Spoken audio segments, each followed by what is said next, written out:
I'm Ramla Anshur. I'm a designer, researcher, and futurist, and my project aims to reimagine AI and AI futures through a more pluriversal, decolonial lens. What I find with the diaspora community, particularly with the Somali British community, is that in general, our idea of the future tends to be quite dystopian. The current narratives around technology is quite techno-fatalist, and that there is a sense of inevitability and this dystopian doom. However, what I want to understand is why we can't be more hopeful and imaginative, and think about technology that is more liberatory, and through kind of regenerative cultural lens. And so what I hope to do is use creative practice like collaging, zine making, reading groups, listening groups to really understand how we can build that capacity for imagination and build a more just community-led AI future built on our values.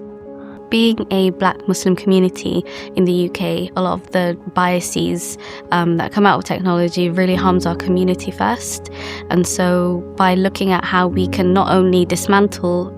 these systems that cause oppression, but really start to build that capacity to imagine otherwise, I think is a really important exercise that we need to do if we want to move away from the current structures of what we believe technology can do.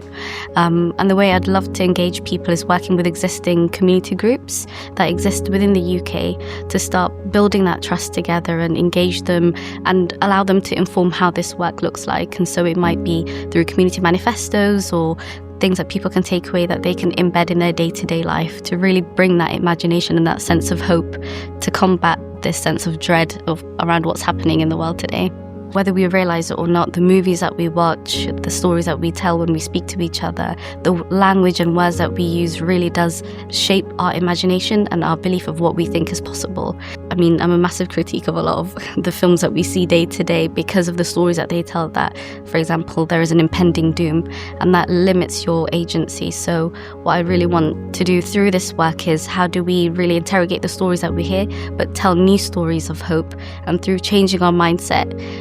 as Ruha Benjamin said, and I'm paraphrasing here, kind of not only dismantling the worlds that we cannot live within, how do we create the ones that we want to live in or we can't live without? So through that storytelling, let's connect, let's start telling new stories, and then through those stories we can start building the kind of preferable future that we want to live in.